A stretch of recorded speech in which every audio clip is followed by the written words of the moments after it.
Hello, everyone, and welcome to the Right to Read initiative. My name is Dr. Kathryn Garforth from Garforth Education, and today I have the pleasure of having school psychologist Sara Peden join me again, and we're going to hear her perspective on reading instruction. And I think this is a really important perspective to hear because the school psychologists are the ones that are assessing our students that are struggling, and we're wanting to know why. There's something that's just not connecting with their instruction that they're getting in class and making it so that they can become fluent readers. And over the years, seeing these kids time and again, you kind of see a pattern emerge. So I'm hoping that we're going to be talking more about that today. Thank you so much for joining me, Sara. Do you want to give listeners and viewers a little bit of a background about who you are and what you are doing? Sure. As you said, I'm Sara Peden, and I just worked within school systems throughout most of my career. I registered as a psychologist in Alberta back in 92, I think. So quite like decades ago. And I practiced in schools in the north and central part of the province for a number of years. And then I moved to Calgary, where I worked for a major school board. And that was right up until about 2016. And since then, I've been working in private practice, and I do both some assessment work, but mostly direct intervention these days. I really love nothing more than actually teaching kids to read. And that came about actually from parents where I was doing private assessments and saying, well, yes, your child is having some struggles with reading, and here's sort of exactly what they need in order to have those struggles addressed and to try to remediate the reading difficulties. And there were just such few resources or referral sources that I could send them to and confidently say, yes, you'll get what you need from here. And so I actually had a couple of parents, really say, like, please, could you do this intervention? I said, and I am a registered teacher with the Ontario College of Teachers. So, I was happy to kind of get into more of the intervention side. And ever since I started doing that, that's really been the meat of what I do, the direct instruction. Now, my clientele is typically students who are really struggling readers, often with diagnoses of dyslexia, or if not diagnosed, certainly showing some of those patterns. And we're looking at doing some early intervention to prevent things getting any worse. Well, that's a really important job, and it's one that I do myself as well. And it's really why the Ontario Human Rights Commission Right to Read public inquiry was launched. There was a portion of students who were not getting their reading needs met or learning how to read based on the instructional processes.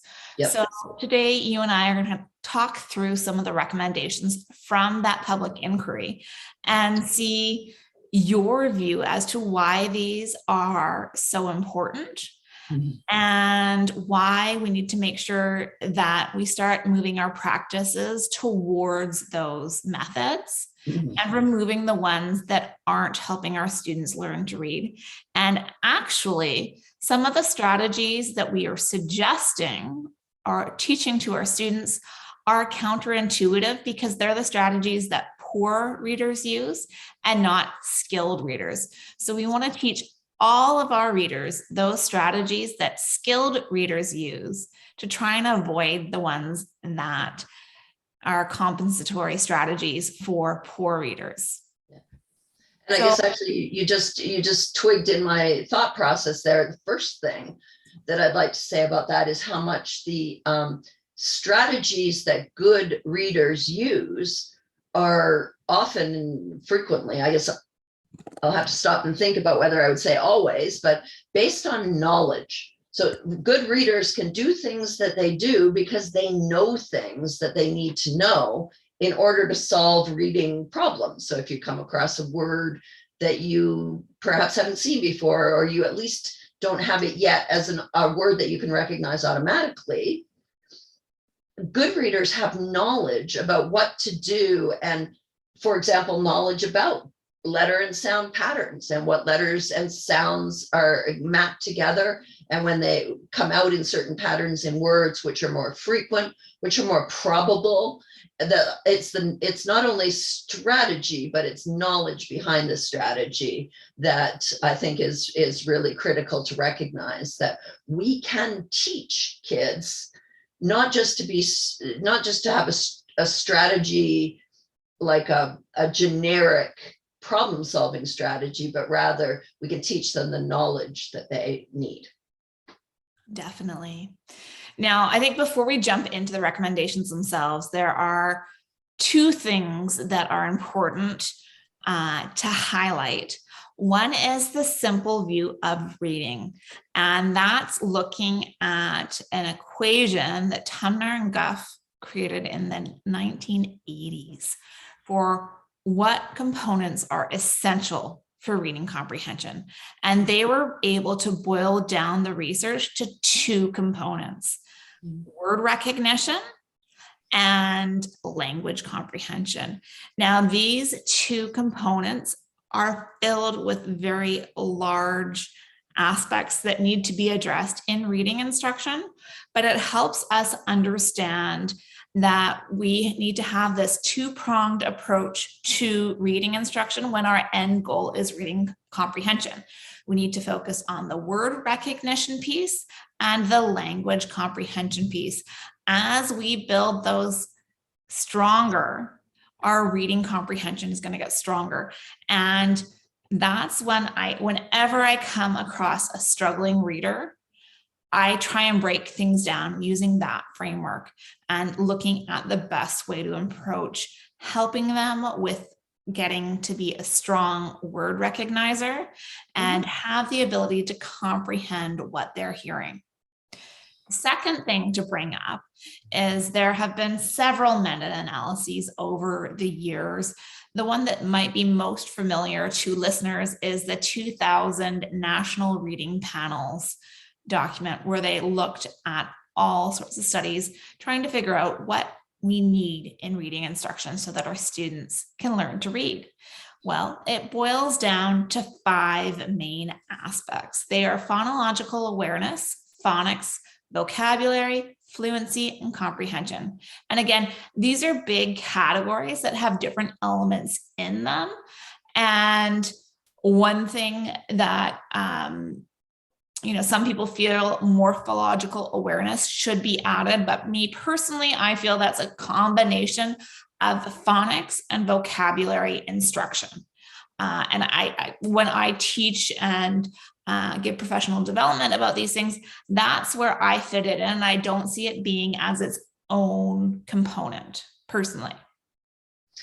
And I think that until we have one of the things about the National Reading Panel and other meta-analyses that have been done, things like, so I often think about the Castles, Russell, and Nation in 2018 did a good summary about, sort of updating from the time of the National Reading Panel. And while they acknowledge that morphological instruction can be beneficial, we don't yet have a solid foundation of, like when exactly that should be introduced. There's no reason not to introduce it early, but there's also no scientific evidence sort of saying exactly when is best to be introduced. It's like any other new aspect of things. We can recognize its value and not yet be ready to include it in the same way as the other pillars, although I wouldn't be surprised if we sort of get to that point. And if you look at the structured literacy approach to, that the International Dyslexia Association has promoted, but promoted from an evidence-based background. They certainly do include the morphological side and looking at semantics and syntax and as well as phonemic awareness and the sound symbol and such. So excuse me for a moment. Looking at more, Hollis Scarborough did her own deeper dive into the simple view of reading, teasing out some of those essential components. And this rope has strands that form together to make a strong rope for reading comprehension. And when we think about reading and reading instruction in that lens, we see the other important factors that may not have been mentioned in the National Reading Panel's report. So that like that unpacking of two simple ideas. I can't remember if I said this last time we talked, but I think it was Steve Dykstra who made this analogy to, you know, people saying, well, the simple view of reading is too simple. And because it, you know, boils things down almost too much. And he says, well, yes, but it's as simple as the equation in physics of E equals mc squared. Yes, it's a very simple equation, but its implications and what it means in, you know, understanding energy and light and time. And so are the implications of this are, you know, of Einstein's work, it far reaching. Well, I would say the same thing about the simple view of reading, that just because it's simple on the surface doesn't mean that we don't have lots of unpacking to do. When I do my reports, my psychoed reports, I actually use that, both the simple view of reading and Scarborough's unpacking of it, to say, yeah, we know all these elements. So why don't we assess each one of these elements and sort of frame our reports around what is it a student can do? What is it a student is having trouble with? And, you know, therefore, what are their strengths as a reader, and what are the things that we need to actually remediate that we can, you know, we use the strengths for resilience, and we use the recognition of weaknesses to look at what specific knowledge and that the student still needs to build, and the instruction that we can give to do that. Exactly. So let's start in on some of these recommendations. Now, these recommendations do reference that this is meant for Ontario, but when people from around the world have looked at these recommendations, they realize that it's actually applicable to any reading instruction, especially and particularly in English. Yeah, especially for the English language. So even though it may say, you know, Ontario's programs, it really is applicable everywhere. So the first section that we're going to be focusing on is dealing with curriculum and instruction. And number 27 has to do with revising the kindergarten program and grades 1 through 8 language curriculum. Right. And it's advised that the Ministry of Education should work with external experts to revise Ontario's kindergarten program and grade 1 through 8 language curriculum 2, and then it has 5 elements. Before we get into those, I want to talk about the importance of working with external experts. Now, our school systems and ministries and districts have some wonderful educators in there. Absolutely. But I think it's important to highlight, especially in the Canadian perspective, is a lot of the people in these roles have not had professional training in the science of reading and structured literacy. And those evidence-based best practices, because during their teacher education programs, it was not part of what was covered. It still isn't in some places. Yeah, exactly. It's just starting to begin there. So we need to look to external experts, whether they be Canadian experts or individuals from around the globe, and how to best make our curriculum so that we can get our students reading. There has been several research studies, even ones in Canada, where we've shown that 95% of children can be reading by the end of grade 1. Right now, we're a little bit too far away from that goal for my comfort. Mm-hmm. Mm-hmm. Absolutely. And excuse me, I think even just before I sort of comment more on the contents of curriculum, it's probably important for people to realize that curriculum looks different province to province, because in Canada, our education systems are all developed individually as province by province.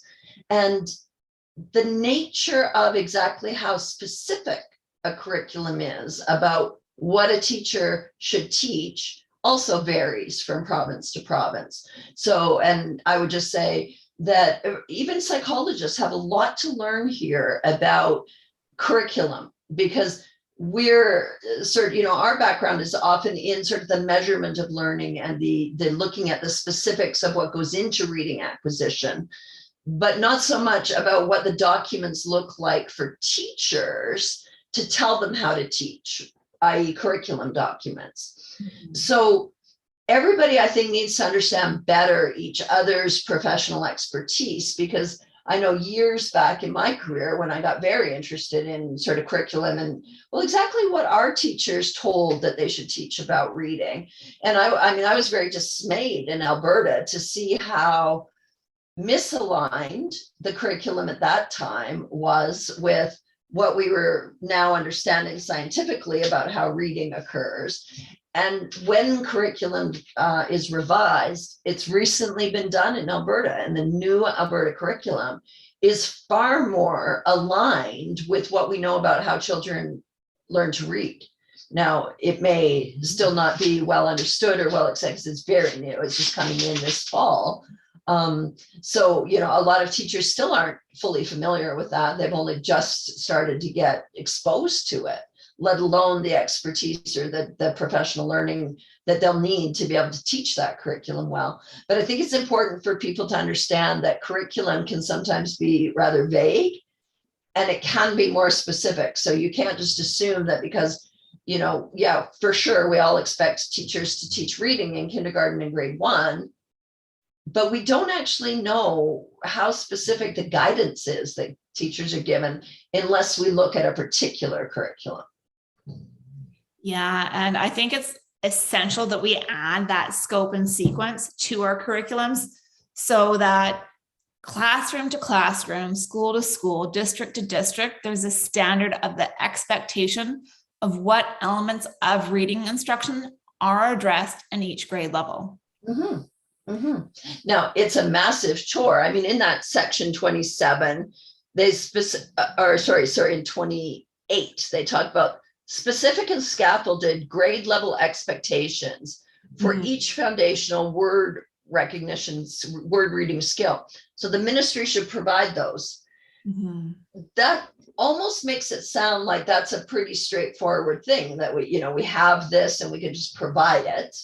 Whereas actually, in the context of Canadian schooling and Canadian children, we don't have a good, solid understanding of, hey, what is exactly expected at kindergarten or grade 1? What if, for example, what if the ministry were to provide expectations that were not rigorous enough?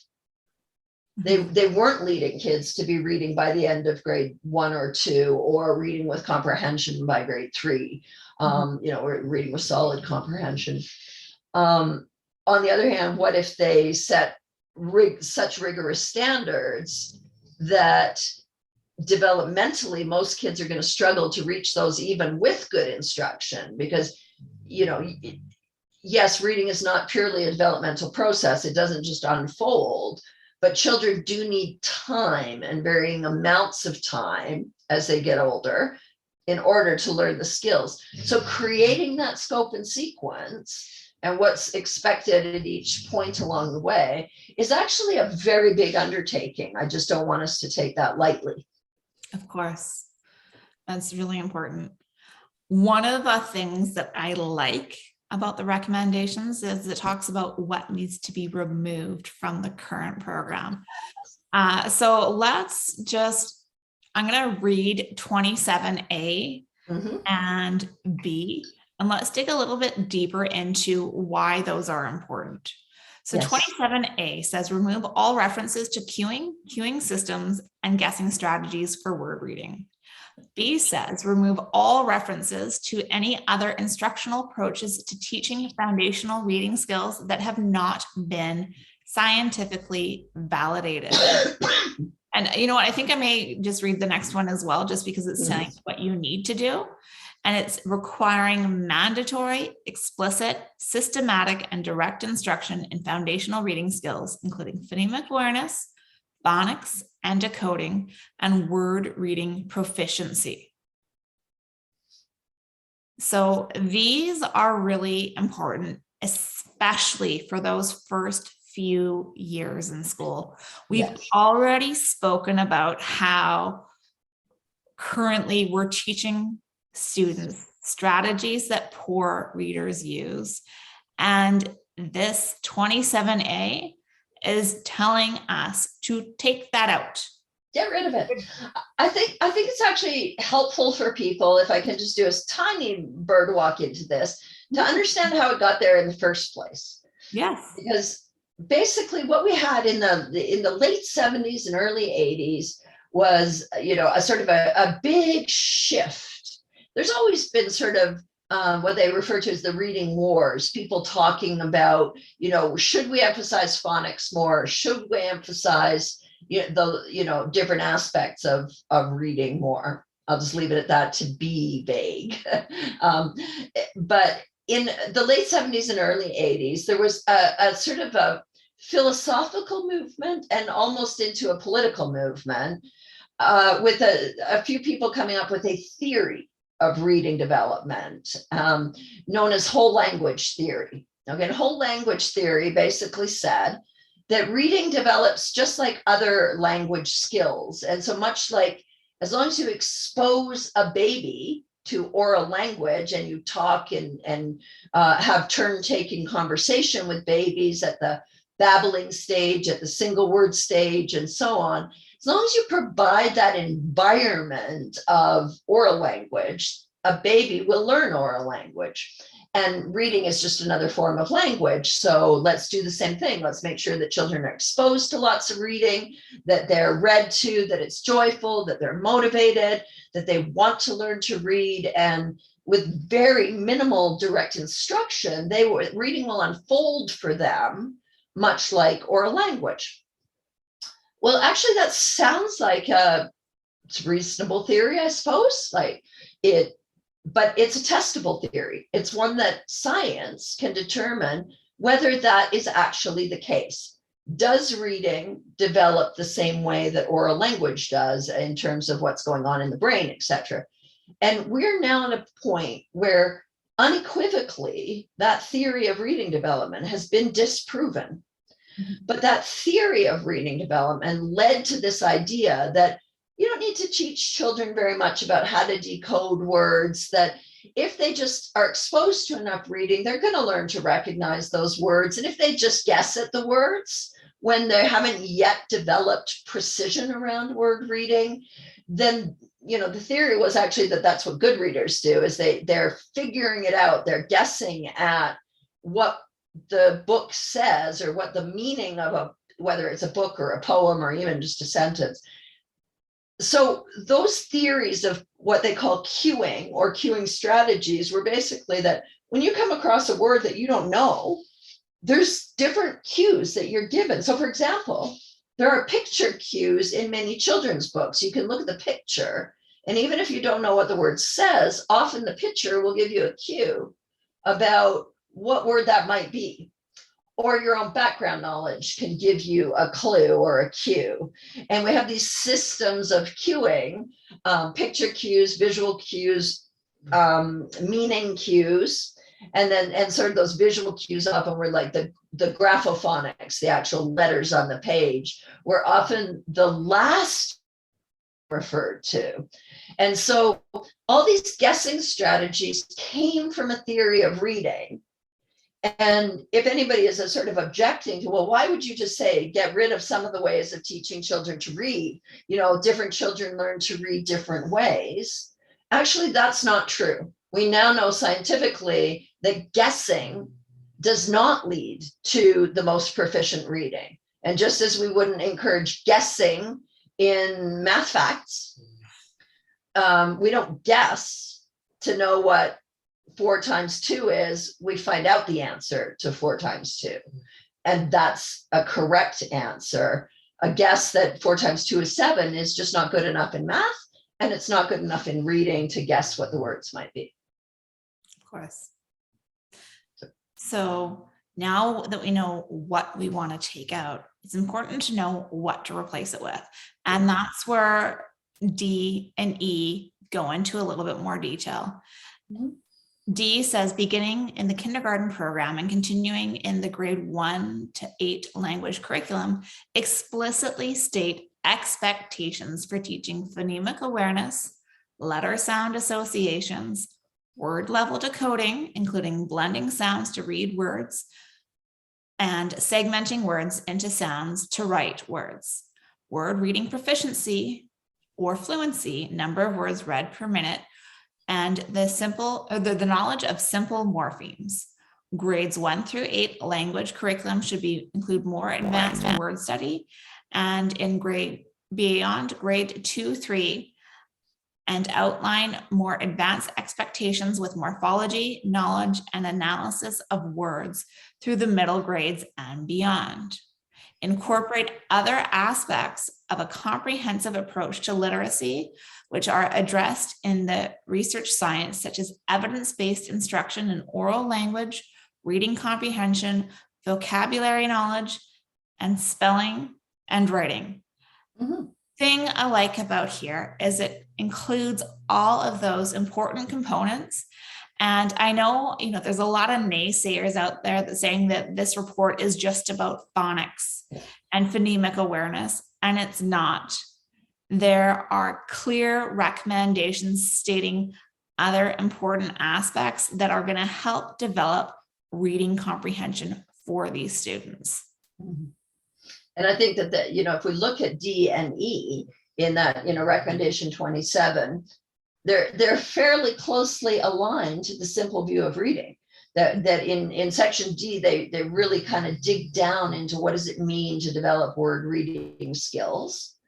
And in E, they dig down into what is that language comprehension variable in the simple view of reading. So you get the language such, and I completely agree with you. It's a misunderstanding of the report to say that it's only phonics. I think there are 2 things that go into that. When people see that, or they glance at it and they perceive that it seems to be mostly about word reading skills. I think there's sort of 2 main reasons for that. One is that the skills that teachers to date are less familiar with and have less background from their teacher education in how to teach are the word reading skills. Because of that theory that I was telling you about, which was very heavily into really that the richness of the oral language is what you both put into reading through reading, good quality literature and having rich literature environment, and what the main goal of reading is. Those pieces are far more in the typical teacher's current set of skills and abilities than the word reading pieces that they've had far less training in, far less ability to develop a set of teaching sort of teaching moves that they can utilize to teach specific things like phonics.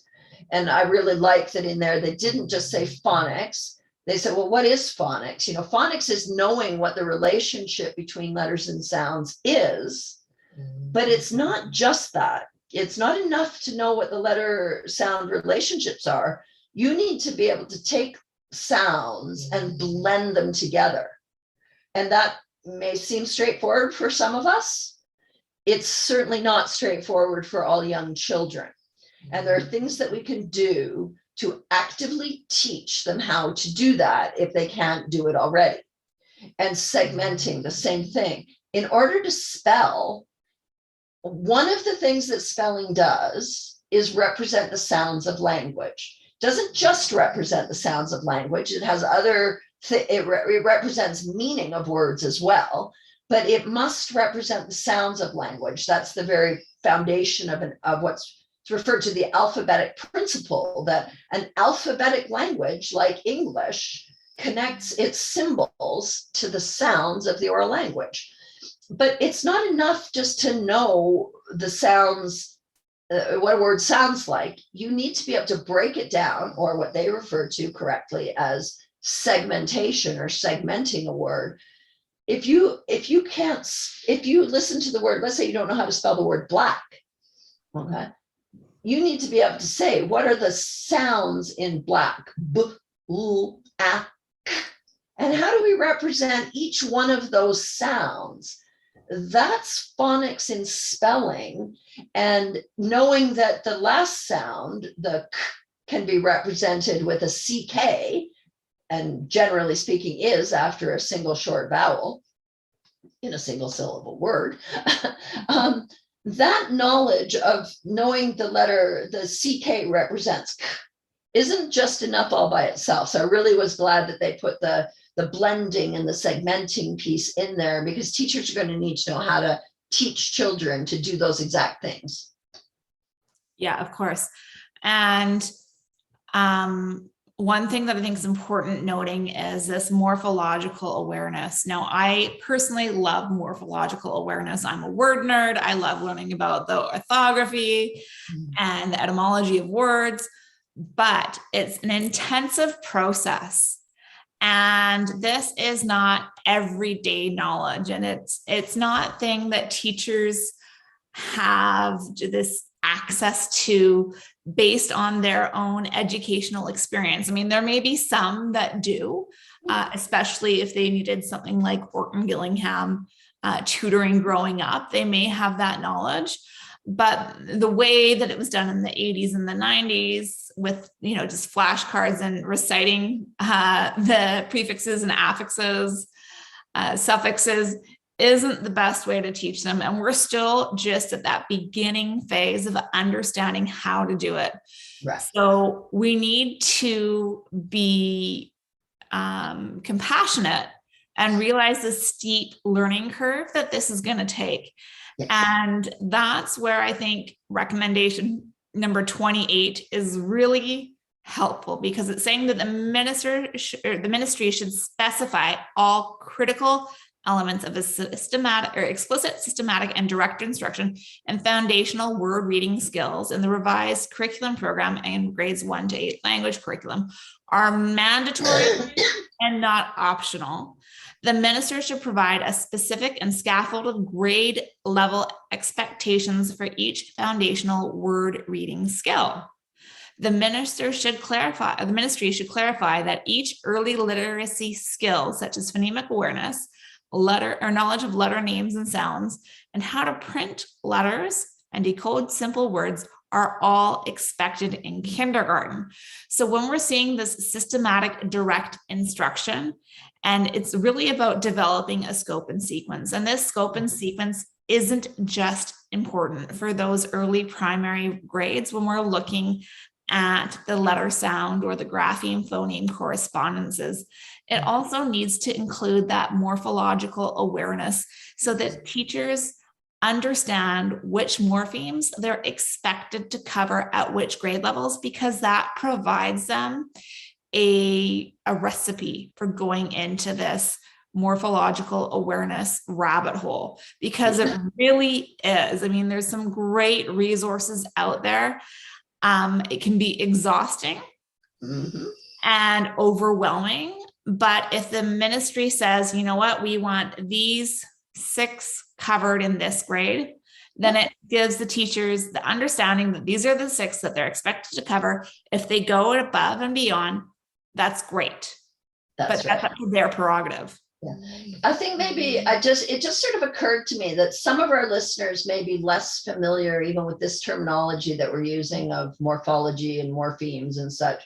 So I'll just really quickly want to jump in with the morphology is really the study of the form that words take. And so really the form that words take is sort of the base of the word, or the part that carries the main meaning of the word, plus the things that we can add to that base to change and adapt and clarify or make more precise a particular meaning related to that word. So if you take a simple word like play, that's a base. It can stand all by itself, so it's called a free base. But if we add the prefix re to it, we now have replay. And now we know more about playing in this context. We're replaying it, we're playing it again. So we can teach children that prefix re, means to do again. If we heat something and then we reheat it, we heat it again. And so some of these simple, affixes, the prefix is an affix, the suffixes are affixes too. So we can step by step help children become familiar with this. One of the simplest things is early on when I'm teaching phonics, as soon as I have a child who can read a single consonant, vowel, consonant word like cat or dog, I can then introduce them to the idea that the letter S doesn't just tell us what sound a word might have at the end, but it can also tell us something about what the word means. It means more than one. It can be a plural when it's at the end of a word. I'm not doing a great job of saying how I would explain this to a child right now, but it's so in cat, the S sounds like cats when we put plural, and in dog, when we make it plural and put an S on the end, we get dogs. So now we understand that the letter S can represent either S or Z, but when it's at the end of the word, it's representing a plural. It's telling us that there's more than one. So we can do this kind of instruction early on.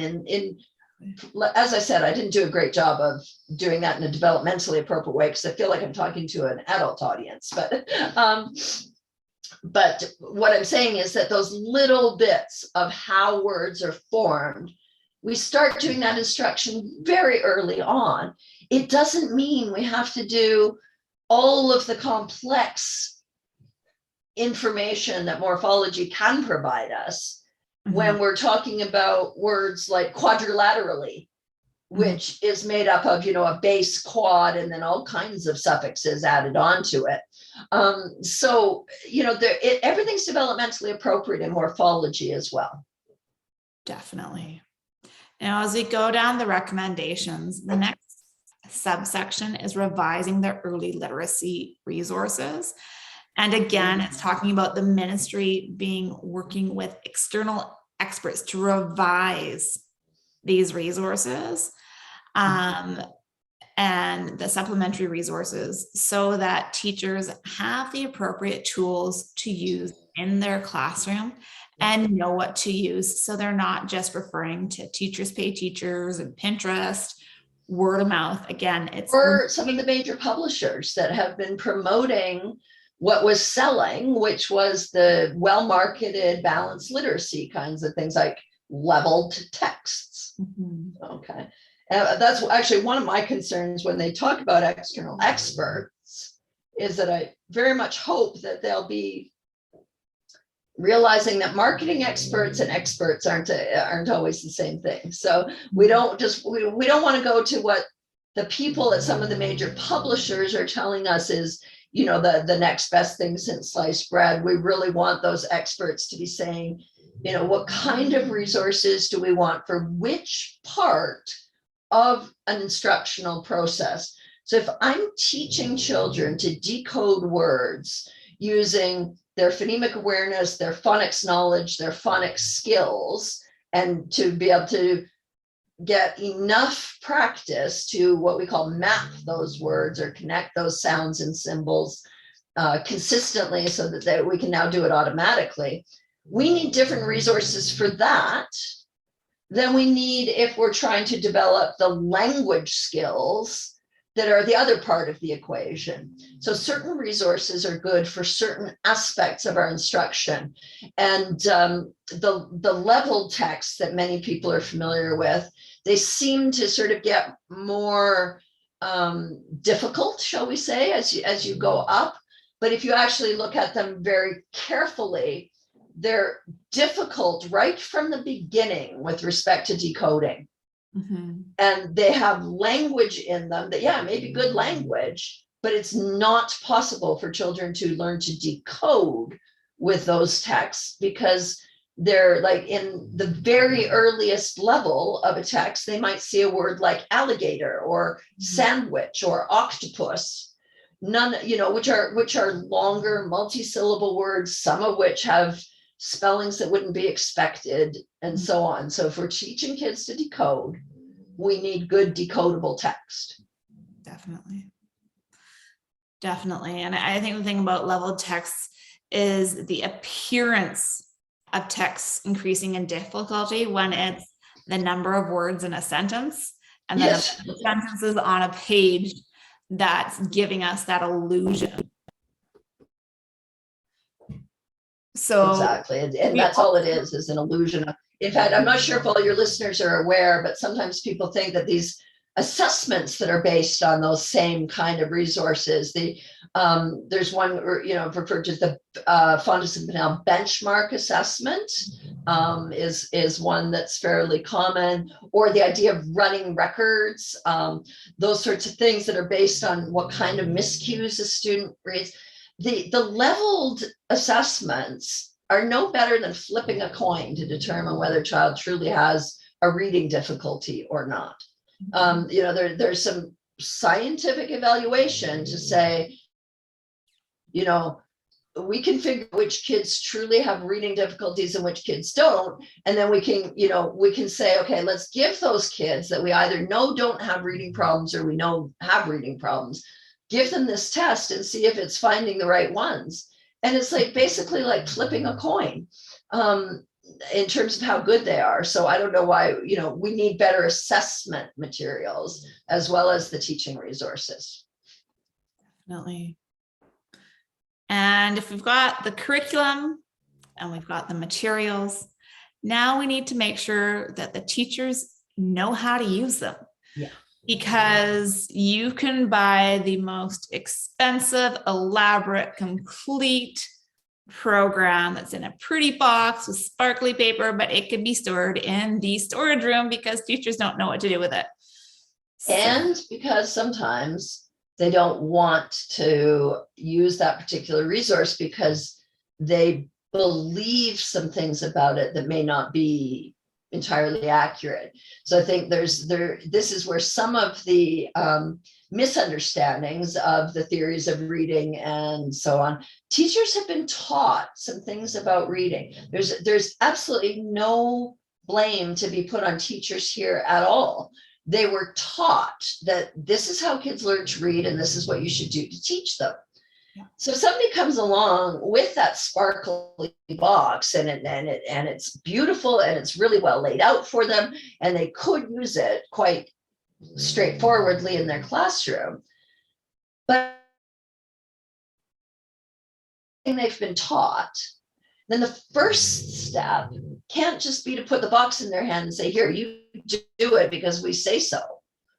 The first piece needs to be helping teachers to understand what we now know about how children actually learn to read and how that can guide their instruction in some new directions that will be more effective and more rewarding for them and their children, because they will, no teacher would choose not to use a method if they actually believed and knew that it was going to create more readers. Mm-hmm. Teachers want every child to read, I believe.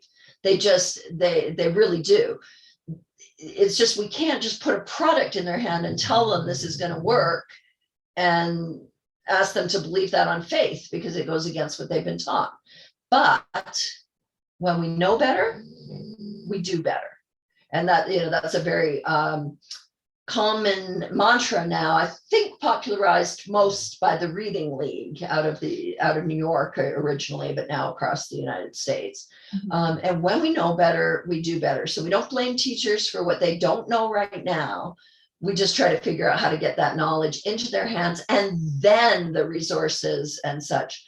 And it is one of the concerns I have for this report is whether people are fully aware of how big a task it will be. Yes. To change initial teacher education so that it is originally teaching teachers kind of the best understanding of the current science, and more to the point, training the in-service teachers.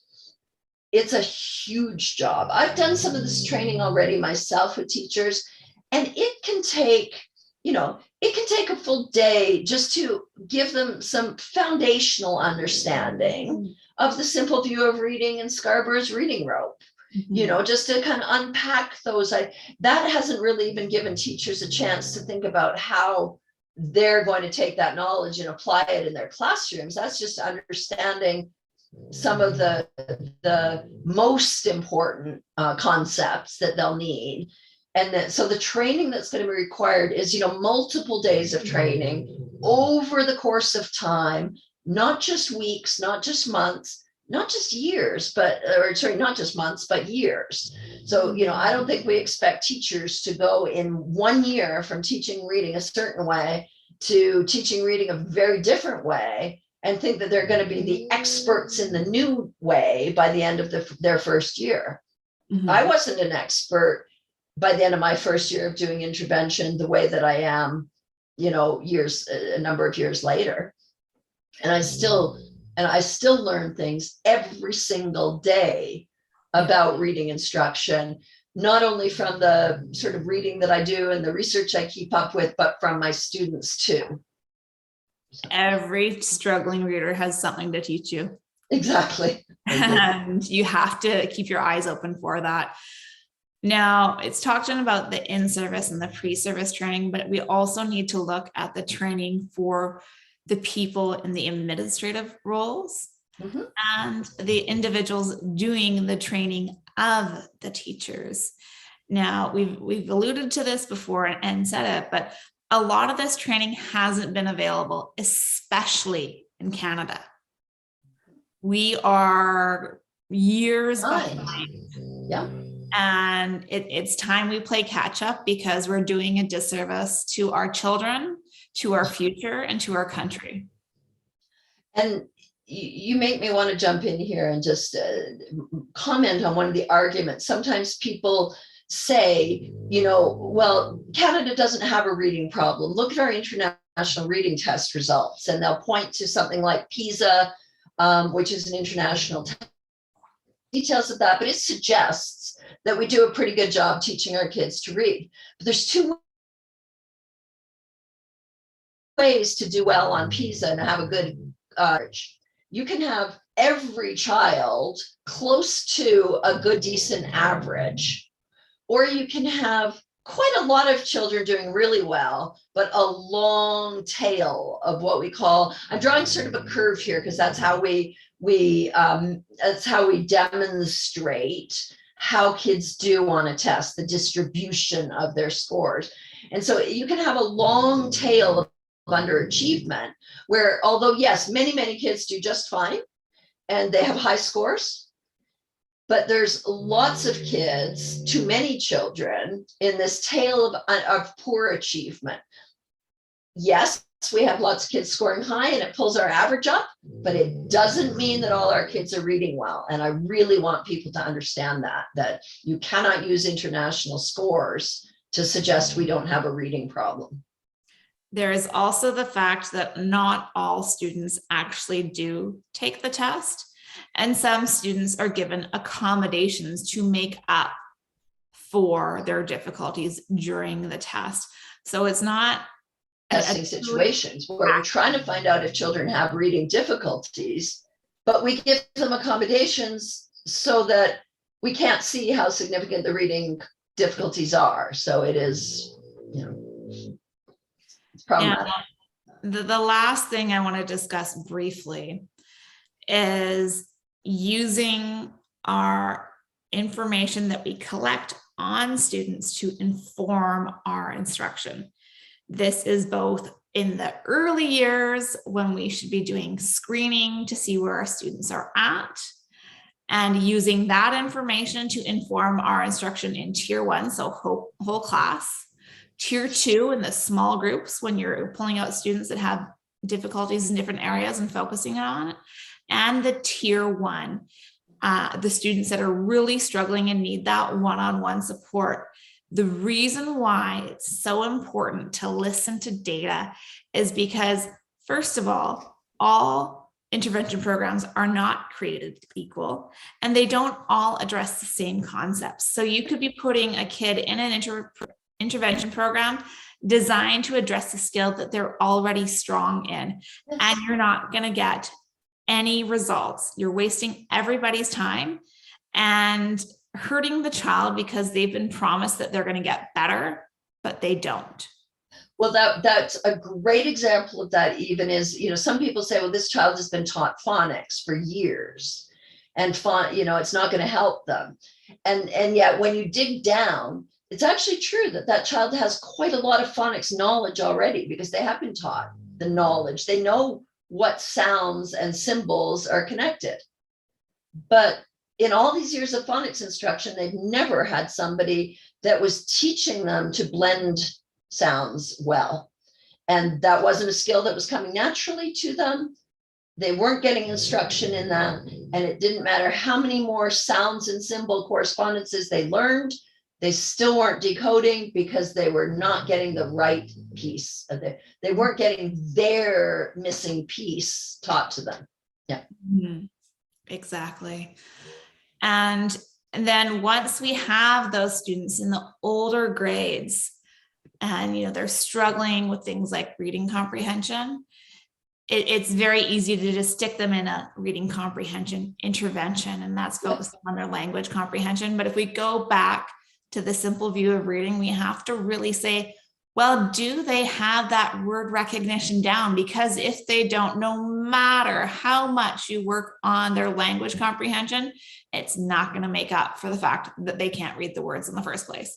And Dr. Pamela Snow has a great quote and is much more eloquent at saying that than I am. Yes. And that whole idea, and I think we touched on this briefly last week when I was sort of saying that, a lot of teachers sometimes will have the idea that a child can read because they're picking up a book and they're reading it along with the class. Let's say that it's I can't remember, it's grade 5 or 6, or don't quote me on the grade level, but there's a Lois Lowry book, The Giver. It might even be grade 7, or it's in that middle school and up kind of. And children may be reading that book and reading it along with their peers and getting some knowledge from it. But all they can really answer is, some of the very basics about what happened in the book, or some of the factual things from the book. And so the teachers think that the child can read, they can decode the words, but they can't understand what they're reading. But if you really dig down and if you actually listen to the child, they actually can't decode the words. And so kids can appear as though they can decode much more than you might believe. So unless you've actually done a detailed word reading level assessment to know exactly what skills they do and don't have in the decoding side, don't start doing comprehension strategies without that solid knowledge. Yes, I absolutely know this child can decode. Yes. And speaking from a dyslexic's point of view, I know for a fact that you can learn an awful lot about a novel study by just paying attention to what's being said in class. Exactly. Even more so than when I was a student in high school and elementary school. There are movies for a lot of these books. Yep. And you don't even have to go to the video store and rent it anymore. It's available by the touch of your finger, right? So you can watch The Giver. Yes. You can watch War and Peace. You can watch Shakespeare. All Quiet's on the Western Front. You can watch the Shakespeares and get a really good idea, enough to, even get a B or a C on a test. Well, that's right, because until a question on a test or assignment or something asks you to actually analyze specific pieces of text, specific use of language, metaphor or similes that the author has used, or whatever it may be, till you get down into that level, you're not really measuring. You can justify those other methods rather than lifting the text off the page for yourself. You can do a lot of that other things. It's not until you get to a specific piece of text where you have to look at how this sentence relates to this sentence that you really have to be down into the print of to do those tasks. Exactly. Well, thank you so much for joining me again today, Sara. I think we always have so much to talk about, and I look forward to speaking to you again. I know that this conversation is definitely going to make some people scratch their heads and go a little bit deeper. So if you haven't done so already, make sure you like and follow the Right to Read initiative on Facebook, Twitter, Instagram, and on our podcast available from the major podcasting sites. Thank you and have a good day. Thanks so much, Kathryn.